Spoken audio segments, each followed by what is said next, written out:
Good day, and welcome to the Q4 2024 8x8 Inc. earnings call. At this time, all participants are in listen-only mode. After the speaker's presentation, there will be a question-and-answer session. To ask a question, please press star 11. As a reminder, this call may be recorded. I would like to turn the call over to Kate Patterson. Please go ahead. Good afternoon, everyone. Today's agenda will include a review of our fourth quarter and fiscal 2024 results with Samuel Wilson, our Chief Executive Officer, and Kevin Kraus, our Chief Financial Officer. Following our prepared remarks, there will be a question-and-answer session. Before we get started, let me remind you that our discussion today includes forward-looking statements about our future financial performance, including our investments in innovation and our focus on profitability and cash flow, as well as statements regarding our business, products, and growth strategies. We caution you not to put undue reliance on these forward-looking statements as they involve risks and uncertainties that may cause actual results to vary materially from forward-looking statements, as described in our risk factors in our report filed with the SEC.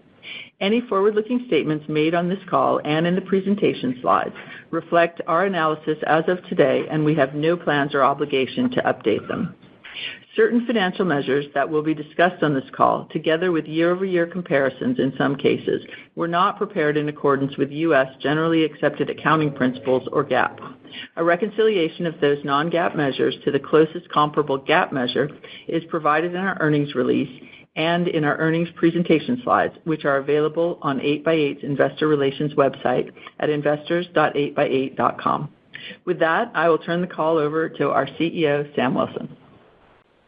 Good afternoon, everyone. I appreciate you joining us today as we discuss our fourth quarter and our fiscal 2024 results and the strategic initiatives that have defined a year of transformation for 8x8.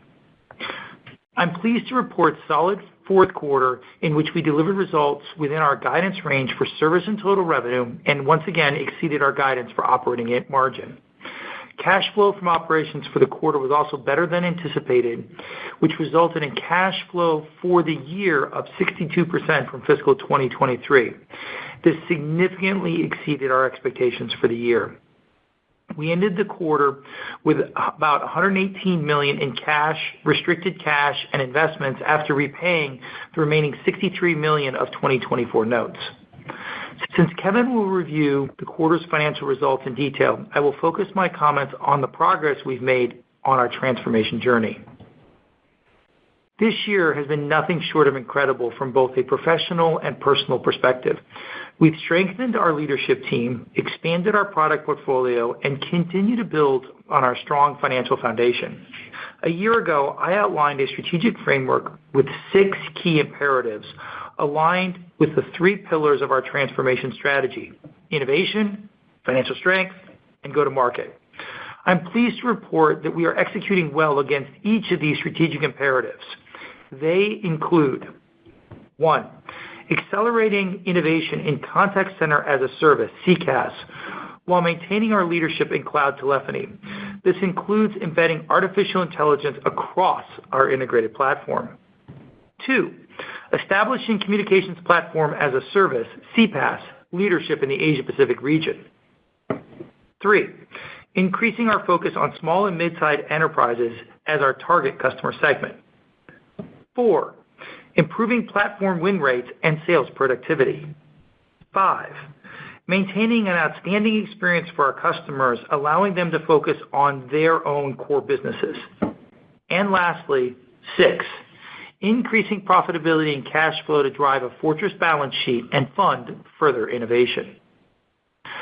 Although our journey has not always been perfectly linear, we are undoubtedly stronger and better positioned financially as we exit fiscal 2024 compared to the end of fiscal 2023.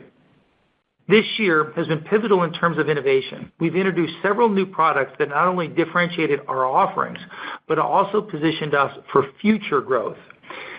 These new products, as well as platform enhancements like the Customer Interaction Data Platform, composable user interfaces, and the integrated solutions from our technology partner ecosystem, are intentionally engineered to deliver superior business outcomes without the heavy integration burden typically required to build an AI-enabled contact center. The introduction of our EGHT solution extends our customer experience capabilities beyond the traditional boundaries of the contact center and is one of just many examples of how we're leading innovation in an industry leveraging our history as a combined UC, CC, CPaaS company.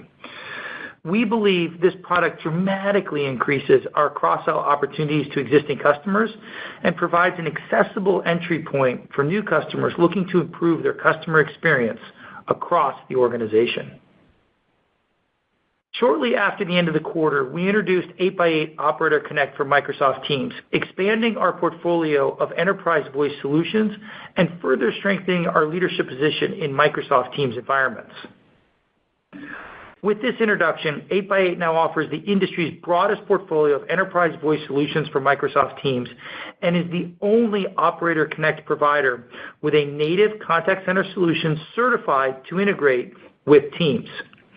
The initial market response has been very positive, generating numerous new opportunities within days of the announcement. We believe this solution could be the key to unlocking millions of UC seats not yet migrated to the cloud. As we all know, there are hundreds of millions of on-prem telephony seats, and the industry craves low-cost solutions to unlock this base. I want to highlight the progress we're making in broadening our CPaaS product offerings and expanding this part of our business globally. With the renewed focus on CPaaS, we are finding new ways to embed CPaaS capabilities into our integrated UC and CC solutions to provide complete solutions that deliver specific business outcomes for our customers. First was the Video Elevation 2.0. Most recently, we launched Proactive Outreach, enabling highly personalized messaging campaigns at scale for both contact center and unified communications customers. These capabilities were important differentiators in the wins at Upward Health in the U.S., Induction Healthcare in the UK, and Palawan Pay in the Philippines. In addition to these product launches, we continue to innovate across our platform with solutions like our AI-powered intelligent customer assistant, available as either digital or voice bots. Usage of ICA in self-service options continues to increase sequentially, and we are achieving resolution rates as high as 80%. This is a compelling testament to the advanced AI capabilities of 8x8 and our technology partner ecosystem. Further, 100% of our digital intelligent customer assistant customers are referenceable, demonstrating our focus on delivering superior business outcomes with rapid time to value. Our omni-channel engagement solutions and the introduction of new digital channels and automation were key factors in our win at Southern Housing in the UK. We strive to make our customers heroes in their organizations, and this is driving wins like Sky Chefs, a well-known catering and hospitality expert serving airline customers, where our agility and speed to deployment won the day. Customer acceptance of our new solutions is the most important indicator of success. I'm pleased to report that sales of new products were up by more than 50% year over year for the second consecutive quarter. Given the timing of launches throughout the year and the enterprise sales cycles, I view this as a positive leading indicator of our future success. From a financial perspective, this year has been about strengthening our foundation and positioning ourselves for sustainable growth in the future. We've seen a substantial reduction in our non-GAAP cost structure, with cost reductions totaling more than $47 million from fiscal 2023. This disciplined fiscal management enabled us to invest strategically in innovation while increasing our non-GAAP operating margins to double digits. With our cost structure aligned with our current revenue run rate and cash generation objectives, we intend to increase focus on revving our go-to-market engine to drive awareness and sales for our expanded product portfolio. Turning to our go-to-market efforts, we've made considerable progress. Our sales, marketing, and customer success teams are more aligned than ever, focusing on the cross-functional initiatives that drive value across our customer base. This alignment has improved the quality of our pipeline and resulted in increased close rates, more multi-product lands, and higher customer satisfaction scores.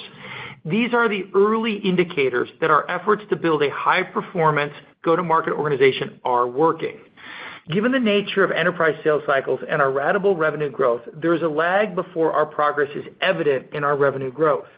But I am confident that the changes we've made will drive improved performance and accelerating growth by the end of the current fiscal year. As we look to the future, our strategy is clear. We will continue to drive innovation, intentionally engineered solutions that deliver superior business outcomes for our customers. I encourage you to watch a short video case study of the San Diego Zoo's implementation of our integrated solution as an example of our solution approach and rapid time to value. Working in partnership with the internal team at the zoo, we implemented a full-service contact center with an AI-based self-service option for inbound calls in less than 45 days.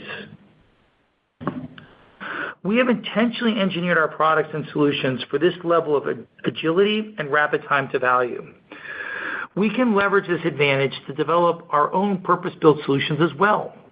For example, 2024 is a big year for elections in both the U.S. and U.K.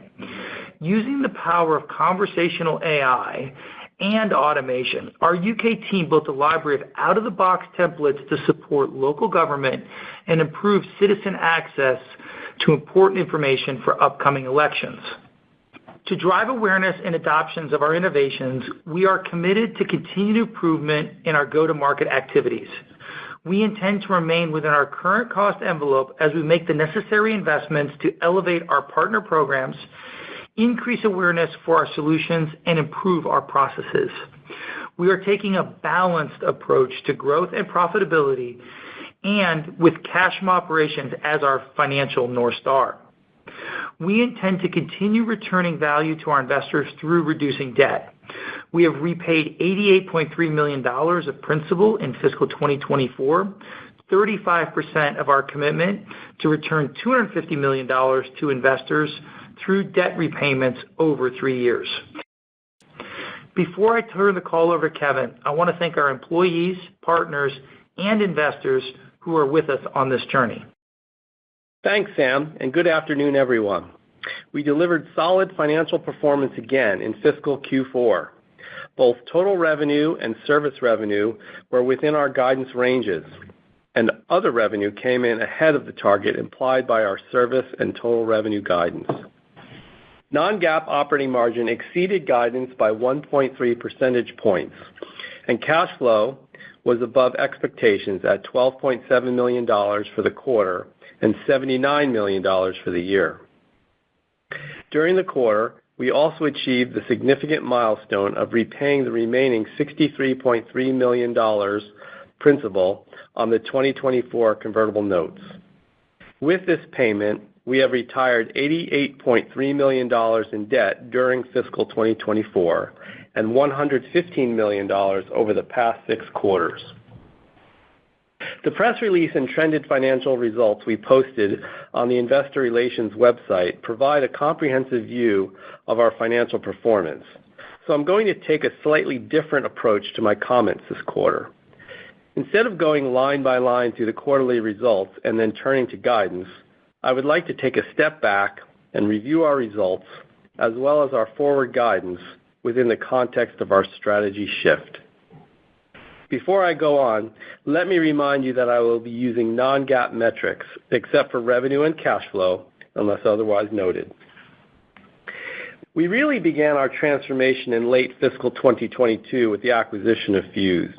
The acquisition immediately increased our capacity for innovation, expanded our customer base, and added more than $100 million to our ARR.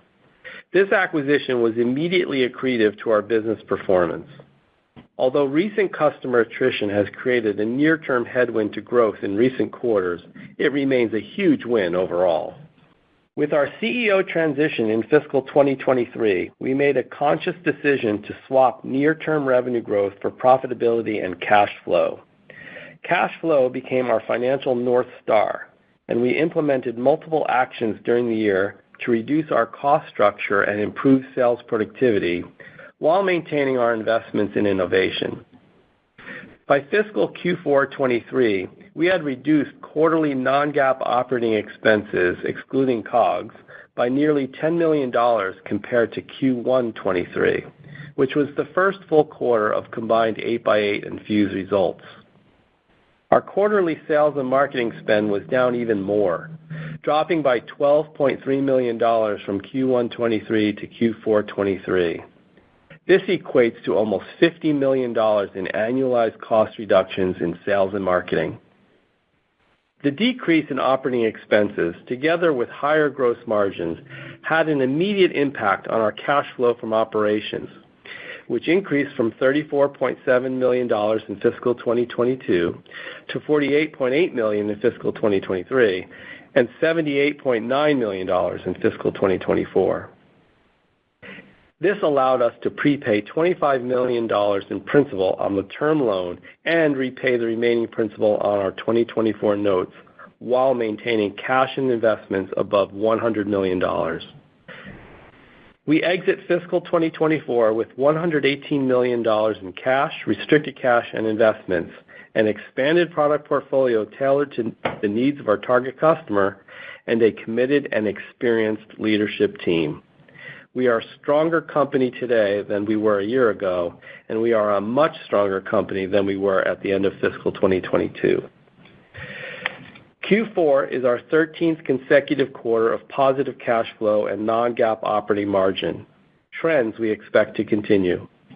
I believe we have successfully laid the foundation for the future growth that our innovation will drive. Let's look at leading and lagging indicators of our continued progress and how they flow through our financial model. Let's first look at the leading indicators, RPO and ARR. We knew when we began this transformation that there could be an impact on our growth. And given our predominantly ratable revenue model, it's not surprising that there would be a lag before our progress manifested as an acceleration in revenue growth. In other words, the turn to growth resulting from increases in sales productivity, partner activity, and new products should be evident in RPO and ARR before appearing in revenue. I believe we are near the turn in our business. RPO is up sequentially in Q4 and flat year over year. We ended the year with $697 million in ARR, down about 1% sequentially, with about half of the decline related to a seasonal decrease in CPaaS usage, as the impact is magnified in ARR due to annualization. The remaining portion of the decline is related to a decrease in UCCC ARR, primarily due to Fuze customer attrition. We expect our efforts to retain and upgrade Fuze customers will result in increased retention in fiscal 2025, and as a result, I believe the Q4 quarter-over-quarter decline in non-CPaaS ARR is the steepest we will see. However, it may be a quarter or two before the impact of new products and our retooled go-to-market result in quarter-over-quarter ARR growth, given enterprise sales cycles. Importantly, our business remains healthy, and XCaaS ARR has increased sequentially every quarter since we began tracking it. The nature of our business is evolving as we launch and grow multiple products that have consumption-based pricing. Additionally, we are seeing an amplified impact of relatively minor fluctuations in CPaaS revenue on our current ARR metric, which is leading us to reevaluate the metrics we report to investors. We will provide visibility into any new methodology or new metrics on the Q1 call. Now, let's turn to our primary lagging indicator, revenue. With ARR flat to down slightly quarter-over-quarter over the past 4 quarters, we expect to see a similar pattern in revenue, with a lag of 2 to 3 quarters. This is reflected in our revenue guidance ranges for Q1 and fiscal 2025, which I will provide in greater detail later on this call. Consistent with our comments at the product and innovation update in March, we expect service revenue for the full year to be approximately flat with fiscal 2024 at the midpoint, or about $700 million, with first half revenue decreasing by low single digits year over year compared to the first half of fiscal 2024. We expect to return to year-over-year growth by the fourth quarter. Now let's discuss a few points about our operating model. Our cost structure in Q4 24 on a dollar basis was very similar to our cost structure at the end of Q4 23. Total operating expenses were about $2 million lower versus Q4 23, as we achieved about $2 million in cost efficiencies in G&A. But R&D and sales and marketing were basically flat with a year ago. We believe that our target cost structure, with R&D at about 15% of revenue, sales and marketing between 33 and 34% of revenue, and G&A between 10 and 11% of revenue, continues to be the right level of investment to drive innovation and adoption of our expanded portfolio.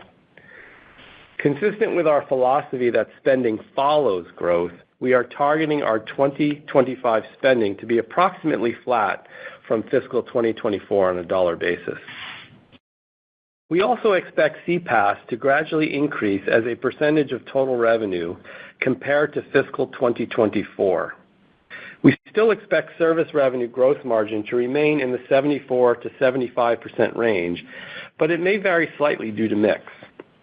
We expect gross margin on total revenue to be between 71% and 72% as we add other revenue into the mix.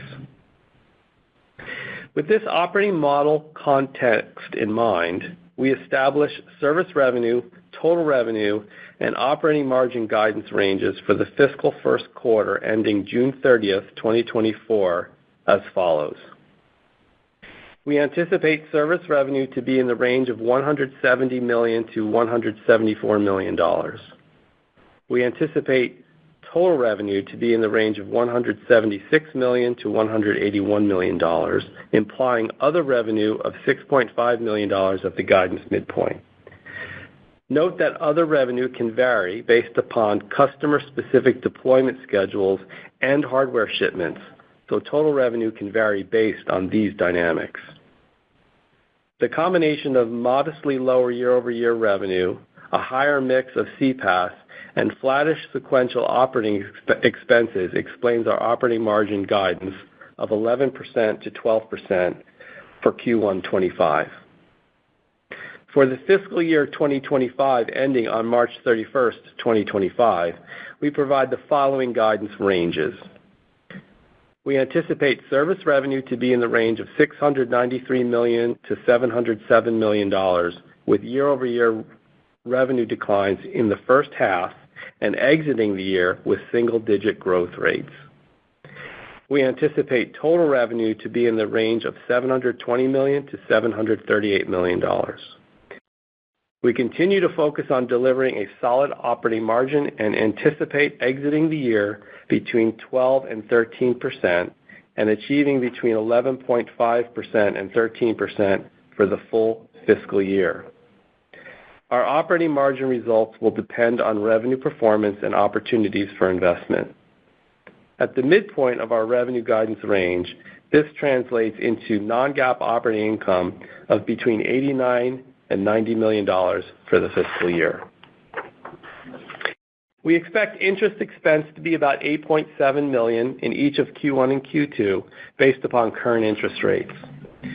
We expect cash paid for interest to be approximately $6.7 million in Q1 25 and $10.4 million in Q2 25, as cash interest on the 2028 convertible debt is due semi-annually. We are currently anticipating that the interest rate on the term loan remains approximately 12% or SOFR plus 6.6 percentage points. The prepayment penalty on the term loan expires in August, and we expect to begin reducing the principal outstanding immediately thereafter. This will enable us to reduce quarterly interest expense in the second half of the year. Since our financial position is considerably stronger today than it was in August 2022, we are actively exploring term loan refinancing options, which could also bring interest expense down further later this year. Cash flow from operations remains our financial North Star. It funds our continued investments in innovation that will drive our future growth. It also enables us to return value to investors as we pay down debt in the near term and increases our flexibility to pursue additional opportunities to drive value in the long term. We generated $79 million in operating cash flow in fiscal 2024, an increase of 62% over 2023. We remain committed to our goal of a 20% three-year CAGR in cash flow off our 2023 base of $49 million. This implies operating cash flow of about $80 to $85 million in fiscal 26, or about $225 million over the course of fiscal years 24, 25, and 26. We believe we can generate at least that much in operating cash flow over the three-year period, but we now expect fiscal 2025 cash flow from operations to be between $15 million and $20 million less than in fiscal 2024. This is due to a combination of factors, including outperformance in fiscal year 2024 caused by our cash from operations to be higher than we had expected for the year, slightly lower operating income compared to fiscal year 2024, strong year-end collections in fiscal Q4 24, which helped our fiscal year 2024 cash flow, but resulted in a lower accounts receivable balance to collect as we enter fiscal 2025, and one-time cash payments related to Fuse indirect taxes. In Q4, we booked a $10 million charge related to Fuse indirect tax liabilities, primarily telecom taxes. We already made a portion of this payment in April, which will impact our Q1 and fiscal 2025 cash flow results. We are as committed as ever to reducing our outstanding debt and are on track to meet our commitment of returning $250 million to investors, primarily through debt repayments, over the three-year period from fiscal 2024 to fiscal 2026.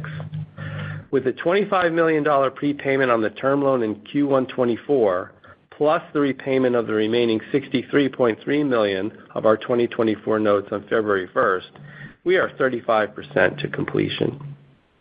The final piece of information to keep in mind is share count. We expect fully diluted shares of about 128.5 million for Q1 and average approximately 133 million shares for the full year. We remain committed to increasing shareholder value by reducing future equity dilution over time. Putting all this together, we expect that non-GAAP fully diluted earnings per share to be in the range of 37 cents and 45 cents for fiscal 2025. This EPS range is calculated using the operating margin guidance range and the midpoint of revenue guidance as calculation inputs. I realize this is quite a lot of detail, and I think it's important for investors to understand our 2025 guidance within the context of our longer-term strategy and overall business model. We summarize these comments in our investor slides. I continue to believe that our focus on profitability and cash flow, while maintaining targeted investments in innovation and improving our go-to-market efficiency, is the correct strategy for us at this time. I am confident this will enable a return to revenue growth while we also return value to our shareholders, initially by reducing our debt. I would like to thank the entire 8x8 team for working together to deliver this quarter's solid results and look forward to reporting our progress throughout fiscal 2025. Operator, we are ready for questions. Thank you. If you'd like to ask a question, please press star 11. If your question has been answered and you'd like to remove yourself from the queue, please press star 11 again. Our first question comes from Iman Coughlin with Barclays. Your line is open. Hey, Kevin and Sam. This is Damon Coughlin on for Ryan McWilliams. Thanks for taking the question. How did CPaaS fiscal 24 compare to usage in 3Q? How does that pipeline look compared to UCaaS? You need to help me understand. How did CPaaS or CCaaS usage look in the March quarter? Yep. CPaaS was down seasonally in the March quarter. Kevin, I don't think it was particularly more than just kind of seasonal declines that we normally see. because of the countries we're in, we deal with Ramadan and Chinese New Year, which have a tendency to slow down marketing campaigns and those sorts of things. Yeah. Up year over year, though, 9%. So, yeah, but it was slightly lower than Q3. I guess, how does that compare to CCaaS as well? Well, contact center business, we've been seeing more growth. It's hard, there's a little bit of fuzz on the call. Contact center, we've definitely been seeing solid momentum, particularly when we think about the CPaaS partnership around it, the add-on products, those kinds of things. And then UCaaS, it's a tough market out there. And then, Kevin, just a question on what you had reiterated in the remarks. How did the CPaaS business fare? How did the CPaaS business fare in 4Q, and what are the assumptions that you're factoring into the 2025 guide for this business? So CPaaS. We just mentioned that at the first part of your question, right? So it was seasonally down in Q4 slightly. And in terms of the go-forward view, we see continued improvement in that business throughout each quarter of 2025. And again, with some seasonality impacts in the fourth quarter, which is the first calendar quarter of the year. So, we're talking about, some decent level of growth rate with some seasonality baked in.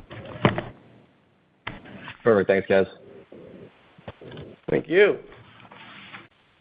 Thank you. And our next question comes from Michael Funk with Bank of America. Your line is open. Yeah, guys, thank you for the question tonight. My first one, investors care most about the path to positive growth. And, you outlined some of the efforts you're making on the call, but, I'm a simple equity analyst. So maybe if you could help me with a waterfall for the piece part for return to growth by fiscal fourth quarter of this year, understanding Infuse is part of that, CPaaS getting better, CCaaS getting better, but the piece parts would be really helpful for me and investors so we can picture that return to growth over time. I'm trying to think of, historically when I think about a waterfall model, I don't exactly think about the context you're using it in, Michael, and I'm not saying you're wrong, I'm just saying it's not how I think about it. The way I think about it right now is our new products, many of which are, we've got some that are now fully GA'd, some that are in beta, are growing 50+% for 2 quarters in a row. They'll continue to grow. So that'll, at some point, that's positive to the overall performance. Our CPaaS business has turned around. And so as Kevin mentioned, that was, above positive growth on a year-over-year basis. And we're seeing stability in our UC business. And so we'll get, 2 of the cylinders growing and the remaining cylinders flattish, and then eventually the overall boat will lift. And the other thing we know is as we sell more products, our retention rates go up. And so that builds over time too. And so that kind of all starts to come together towards the second half and the fourth quarter of 25. But if you looked at, say, fiscal 4Q 24, and you have the revenue mix from the different product sets, and then, the drag from Fuse, if I took that 4Q fiscal 24 number and then rolled forward to the 4Q fiscal 25 number and did the same math on the revenue mix and the contribution or less drag from Fuse, help from CCaaS, CPaaS, could you build that for me? Okay, hold on one sec. There's some math involved there. Yeah, I know I'm putting you on a spot here. I think it's the question, right? Because everything flows from the top line down. That obviously influences the profitability, cash flow, and that North Star focus that you have. So just trying to better understand how we get there and can get greater confidence in that return to growth. And if it's better left offline or for the follow-up call, Sam, I don't want to take the entire call here, but. So let me try to break it up. So you're asking, we just say, we're assuming generally flattish UC, growth in CPaaS and contact center related products. And around the contact center, it's really around the new products that are around the contact center. And then over time, what leads to sustained growth, as we exit 25 into 26 and 27, is that as we become more of a multi-product company, our retention rates go up, and our NRR can flip solidly positive to drive that higher retention and selling over time. So the two drivers over the next 4 quarters are contact center and CPaaS. Okay, great. Thank you so much, Sam and Kevin. Thank you again for all the comments on the call. Thanks, Michael. Thank you. Our next question comes from Meta Marshall with Morgan Stanley. Your line is open. Great, thanks. Maybe a couple of questions. Just on the Fuse churn, I know as we kind of get further through the Fuse kind of book of business, some of those are very large customers. And so I just wanted to get a sense of, is some of this volatility just as, you work through some of those very large customers, and, is it just what are you seeing as you make those transitions? And then maybe just the second question, as you have introduced Engage, just, is the traction that you're seeing there kind of with the customer type that you were expecting, or just kind of any commentary where, Engage versus some of the higher XCaaS tiers are having more success? Thanks. Hey, Meta, this is Kevin. I'll take the first part of that question. So yes, look, we are working through the upgrade of the Fuse customers over to the 8x8 platform, and you heard probably on previous calls we have 100% customer success management dedicated on that base. As we do migrate some of those customers over, and by the way, that's accelerating, we do see some right sizing of their needs, and so that's causing us to see some headwinds in that base as we downsell. But the resulting fact of that, though, is that we're keeping those customers happy, and the NPS scores are going up and all those things. But yes, we do go through this process. We do see some headwinds as we do that. Well, and I think part of what you're getting to too is what Kevin mentioned, right? So we've now touched every single Fuse customer. We have a status report on every single Fuse customer, we know exactly where they stand. We've migrated a whole slug of the small customers. So there's a significant amount in terms of customer count, that has now been migrated off. And so part of what you're seeing is that we are getting to the tail end. I won't say that, I'm not going to put a date and time in place, but we see the light at the end of the tunnel, which is, we finished migrating all the Fuse customers to 8x8, but we know where every customer stands today and what needs to be done to do those things. Switching gears for a second on Engage. So Engage is in beta right now. The reception to the product has been, I would say, above what we were expecting. We thought the market might be a little crowded because there's a number of sub-tier products that are overhyped by other vendors. Many of them are very feature light. And so we thought this would be a little bit more of a noisy market. And it turns out that actually, coming at this from a mobile-first perspective and really targeting the right use cases is resonating. And you asked specifically, is it resonating with our customers and with our prospects? And the answer is yes and yes. We're seeing situations where existing customers want to upgrade to Engage to roll out, and these are not existing contact center seats. These are maybe existing UC seats where the customer can do a much more, much improved business process, I think is the right words to use.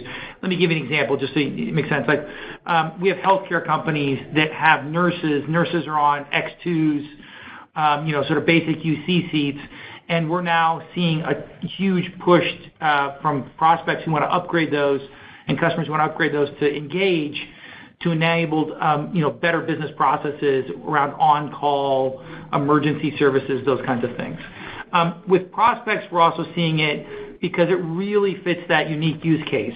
We're in the middle of a large deal, and it's UC, it's regular contact center for the contact center people, but they want to Engage for all their IT and HR professionals that help out, their line business units, those kinds of things. And so we do view it very much as a separate product. It is not a contact center product. It is not a UC product. It is its own product with its own use cases, but it is very use case specific. I think I answered your question. Yeah, no, that's great context. Thank you. Thank you. And our next question comes from Ryan Koontz with Needham & Company. Your line is open. Hi, thanks for the question. I'll try not to ask a complex one, Sam. I know you're a sales guy at heart. So on the contact center, you've talked a lot about go-to-market changes and some new leadership there. I wonder if you can update us on some of the changes you're seeing on your dashboard, so to speak, on go-to-market that get you enthused about contact center inflection. Thanks. Oh, dude, I love you. That's my kind of question. All right. So what gets me excited? So I'm going to change your question just slightly, and I'm going to sort of paraphrase it, which is something I hear from investors, right? Sam, you have confidence this ship's turning around. What are your green shoots around contact center and those things? What are you seeing that gives us confidence that you think this thing's turning around and we're going to see growth again, et cetera, et cetera? So first off, last quarter, when we did the win-loss analysis, we had the best performance ever in terms of not losing deals because of product. So right now, we are having a situation where in almost every single RFP, we respond yes to every question. Now that's yes, we do it. Yes, we do it with a partner, et cetera. But yes, it can be done on our platform, integrated and working. And we are seeing that. Number two is we're seeing a significant growth in pipeline. Now remember, it takes 8 to 12 months to close these deals, and a lot of these products just are coming out of beta now. So, that's part of the green shoots in the future, not to mention the stuff we're already selling. But the growth in pipeline and the growth. And then number three is, third-party validation, right? Metrigy ranking us number one for customer sentiment, or Gartner critical capabilities saying positive things about us. And, these third-party analysts are coming in, they're doing their due diligence, they're comparing us to other vendors, and there's others. I'm not trying to show any favoritism. But, these are all the and then lastly, look, I spend a lot of time on the road traveling, and it's sitting down with our customers and our partners and me spending a half an hour or an hour going through where we're going as a company and them just nodding their heads and saying, yes, you are on track. You're going to meet our needs. You're doing the right things. Just deliver what you say you're going to deliver, and we'll be customers or we'll buy more or however you want to think about it. And so that's really on the dashboard level. It's the increase in pipeline, the increase in win rates, the better performance on RFPs, the better performance of our new products, those kinds of things. And then just the raw qualitative, sentiment you get when you sit down with customers and partners and them saying, yes, this is what we need for our customer base, for our ideal customer profile. That small to medium-sized enterprise that doesn't have a team of a whole bunch of developers, this is perfect. We think we can sell a bunch of this.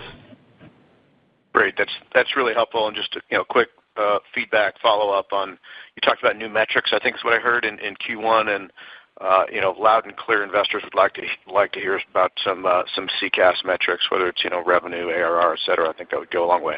Thanks. Perfect. Thanks, Ryan. Thank you. Our next question comes from William Power with Baird. Your line is open. Hi, this is Yanni Samoa from Will Power. Thanks for taking the question. I was hoping you could provide an update as to what you're seeing in the macro more broadly. Are you seeing stabilization yet in terms of renewal pressures, impacts of seat counts, things of that nature? Are things still getting worse? And then I guess more importantly, what are you factoring into your guide for fiscal 25? So I'll let Kevin cover the technical guide. So I spent a lot of time, I mentioned earlier on the last question from Ryan, I spent a lot of time on the road. I wouldn't say it's pretty out there. Layoffs were pretty high in February and March. We do see some of the effects of higher interest rates and those kinds of things on various industries and capabilities and those kinds of things. We see the positives and negatives, but I would say that the environment is not pretty. It's not great. There's not a lot of tailwinds. There is some holdover post-pandemic, right? There were a lot of orders made during the pandemic, and Some people are right-sizing those orders. Kevin mentioned it around Fuse, some of the areas we see that. And so, I think it's fair to say every CFO or every IT guy I meet with is looking at the cost structure of their organizations and those kinds of things. I would mention, though, we launched Operator Connect, and I'd like to say we're number one on the panel because of our name. It's already driven a lot of things. We have a Microsoft certified contact center that goes with Operator Connect, but there are still hundreds of millions of seats of UC, and I think low-cost solutions unlocks this base. And so the fact that we have low-cost Operator Connect available, I hope allows us to accelerate the move from on-prem to cloud relative to other things. And so I'm not exactly fearful of some decline in pricing, because I think I'm becoming more and more convinced that's what's necessary. The idea that the entire world is all going to be on $30 per month seats, I think, is just unrealistic. And so we need to meet the customers where they are and try to capture those tens of millions and hundreds of millions of seats that are available. What do you want to say about modeling? Yeah, so look, in our in the deal conversations I've been involved in, and we've said this before on earlier calls, there's some caution out there. I think people are willing to still do the deals, of course, and we're doing them, but I think there's some cautiousness out there, maybe taking a little bit longer to sign the larger deals and so forth. So the cycle might be drawn out a little bit more signatories on deals and so forth. So in terms of our guidance, we're basically factoring in the same. I think it's neither pessimistic nor optimistic in the guide. But right now it's been fairly consistent in terms of the attitude out in the marketplace that we see. So we're moving forward in our guidance under that assumption. Okay, I wouldn't say we're expecting a bounce back in our guidance. I mean, Kevin and I are both sort of quasi-pessimistic when it comes to the macroeconomic environment, at least when it comes to forward modeling. That way we try to be always on the safe side. Right. Thanks for the context there. And I appreciate the color on Operator Connect as well. I was wondering if you could provide an update just on the Teams partnership generally, and then trends within that base of users. And then I guess more specifically, any update on the competitive dynamics at play there with others that are also trying to lock onto that base of users. I guess just any color around that would be great. Thanks. Okay, and when you mean base of users, do you mean Microsoft Teams or do you mean on-prem? The Teams users, trying to lock onto those. Teams users. So look, I think we're one of the few or only, for sure we're the only vendor that has Operator Connect, direct routing, and a Microsoft native certified contact center. And we see a significantly higher attach rate of contact center with our Teams deals. Teams is well over 400,000 seats. It continues to grow very rapidly. We love Teams, and I think Teams is a much better product than those guys that starts with a Z anyway. So more benefit to Microsoft, the better they do, the happier I am. And I think it's just a better solution for mid and large enterprises that we participate in. So I think Teams is here to stay. I think telephony is going to be a key component of Teams, and we have the most richer offering around that. And I look forward to doing more Teams deals every day. And by the way, we get solid margin doing it also. So just before anybody second guesses it, yes, we get solid margin for doing it. Our attach rate to contact center is much higher with Teams deals, so happy about that too. Awesome. Thanks a lot for the perspective. Thank you. Our next question comes from George Sutton with Craig-Hallum. Your line is open. Hey, guys. James on for George. Excluding the CPaaS headwinds and Fuse downsells, would you have grown in the quarter? And could you maybe quantify the mix from CPaaS and some of the new products that's assumed in the full year guide? Did you say the headwinds in CPaaS from Q3 to Q4? Is that what you're referring to? I thought you said headwinds from Fuse. I think you said both. Oh. From both. Yep, from both. Yeah, so I think the reality is that basically the sequential impact is fundamentally on the Fuse and headwinds in the CPaaS seasonality. The rest of the business is basically even quarter on quarter.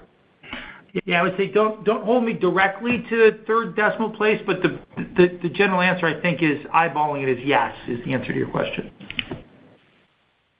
Gotcha. And I think you made a comment about continuing to invest in driving awareness and making some other go-to-market investments. Can you provide some color on what investments you're making there and maybe how you're investing those dollars differently than you may have in the past? Yeah. So look, in the past, we invested a little bit more in the middle of the funnel. We're investing in more top of the funnel activities now. We've added sales capacity, in particular BDR capacity, and we're being aggressive about going out and telling our story. So, I call out the fact that a couple quarters ago we hired Justin Robbins to be our evangelist, and that guy's been logging a lot of miles on the road telling just a fantastic story. We have a really, really good product innovation-led story. We're still somewhat known as that stodgy UCaaS company, but once we can get that story out, we have the references, we have the capabilities, we have the case studies. I mentioned them on the call, Sovereign Housing Group or Upland or, any of those types of things. And so it's just a matter of getting people to realize kind of what we've evolved to, and we'll see those corresponding business improvements. And we see it already in the pipeline. And so I think it's a lot about that. And it's a lot less about spending money on Google AdWords and fighting with the lead ags and, these 2-bit UCaaS providers that, dive on pricing at every instance. Like, that's where I want to get us out of. Very helpful. Thanks, guys. Thank you. Thank you. Our next question comes from Michael Turrin with Wells Fargo. Your line is open. Hey, guys. This is Ronit Shah filling in for Michael Turrin. A quick question on the AI piece. So where are you seeing the best opportunities in AI use cases among customers, and is there an avenue for monetization here? Well, let me answer the second part first. The answer is yes, and I would put an F-bomb in front of that. Yes, our Intelligent Customer Assistant is an AI-enabled voice and digital chatbot, and you pay to use it. We sell it on a per interaction basis. So yes, and we get, we're seeing significant usage increases off of it. And as I mentioned in my script, all the customers are referenceable. So it works, and it works really darn well. Where do I see AI? Here's what I'll say. Our customer base is not a bunch of PhDs in data science and computer science, and they want an LLM, large language model, with a RAG component and a IDE where they have to put it all together. That's not my customer base. They're not rocket scientists. My customer base wants products that solve their problems. And so what we've done is we've taken the AI, either through our CPaaS partnerships or through our in-house shared services, and embedded it into products that they can use to solve their problems. And it works really well. I mentioned, for example, in my script, Vote It, right, from the UK team, pushed out this product that allows local governments to offer voter information, polling information, all these kinds of things. All that is AI-driven. It's all AI-driven. It does in voice and digital, mainly digital, but it's a phenomenal product. And the key for me is nobody wants to buy AI. What they want to buy is a solution to a problem they have, and they are more than happy to pay for a solution to a problem they have. They don't want to pay for a bunch of Lego blocks spilled on the floor that they have to put together to do something with. Great. Thanks, guys. Thank you. Thank you. Our next question comes from Catherine Trebnick with Rosenblatt. Your line is open. Oh, yeah. Thank you for taking the question. Sorry for the background noise. Sam, last year you rolled out your whole ecosystem of partners for AI, between you wanted to really leverage everybody else's LLM and Cognigy for conversational AI. Can you kind of update us on where you are in that process and how you feel that will, eventually drive more opportunity for you? Thank you. Thanks, Catherine. I hope you're at RSA. I hope you're having a good time. And, I speak for the governor of California. Please leave a lot of your money behind. Spend a lot while you're there. CPaaS. So look, simply put, it's working, right? So we have, if you look at our partnership with Cognigy on ICA, we've got AI-enabled voice and chatbots that are killing it. The results are well above expectations. Every single customer is ecstatic. We have customers that have gone from signed deal to full deployment within 20 days and have seen 50, 60, 70% deflections on their use cases and a 10 out of 10 CSAT score. They're ecstatic. And that's really the power of that ecosystem. We have Awaken, which we have double-digit number of deals in for Agent Assist, and we're seeing a lot of traction in the Agent Assist market. We have, even take a step back. We have relationships with people like Meta and with Llama 4 and OpenAI and their ChatGPT model, those kinds of things. Those are all embedded into the platform itself, right? So I'm really happy because I think sometimes Wall Street misses that our customer, our core ICP customer, will pay us for integration. They'll pay us for integration because they don't have the capabilities. They're not a United Airlines. They're a Cape Air. They're not Bank America. They're Atlantic Union Bank. And those kinds of things. And so what they'll do is they'll pay us for taking that partnership risk, figuring it out, and delivering them a complete solution. And they pay us really darn well for doing that for them. All right. And then are you seeing a incremental uptick then on the price of that seat versus a traditional CCaaS seat? The reason I'm asking is Gartner just, I think it was last year, they had a huge report out where it showed, on an average 3 to 5x lift on if you did conversational AI on top of a base seat price. And are you actually seeing that? I think the answer is yes, but I think it's a little bit, so I don't know how, I haven't seen Gartner's analysis, but I've seen some of the other ones. It's a little bit misleading. I'm not sure what the right word is, because here's what we see, right? Let's say 3 years ago we sold 100 seats on the per seat model, and those 100 seats netted us $100. We may only sell 92 seats now, so that's $92, but we're going to sell 3 bots. And so the total deal may be $200, but it's spread across 92 seats instead of 100 seats. And so on a per seat basis, it's a significantly bigger number, if that makes any sense. There's a math here, and I'm not trying to blow you away with math. So the 2 to 3x, I think, is a little bit of a, you're reducing the denominator and increasing the numerator. We definitely see when we sell those bots and we sell the add-on AI products, total revenue per customer increases significantly. And look, we're selling a few less seats, which is what we expect. I don't think anybody's going to freak out about this. We've always expected that technology will replace human beings on routine work assignments. That's what technology has done for thousands of years and will continue to do for the next thousands of years. Yeah, well, that makes perfect sense. Thank you. Thanks, Catherine. And remember, spend money, lots of money. Thank you. There are no further questions at this time. Please proceed with any closing remarks.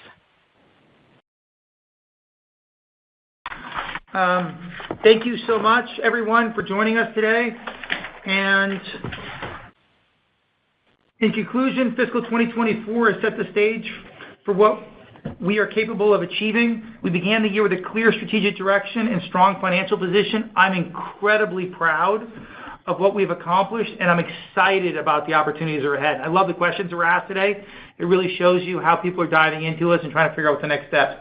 Thank you once again to everyone for your trust, your partnership, your questions, etc. We're committed to delivering on our promises and driving value for all our stakeholders. I look forward to talking to you on an upcoming call. Thank you. Thank you for your participation. This does conclude the program. You may now disconnect. Good day.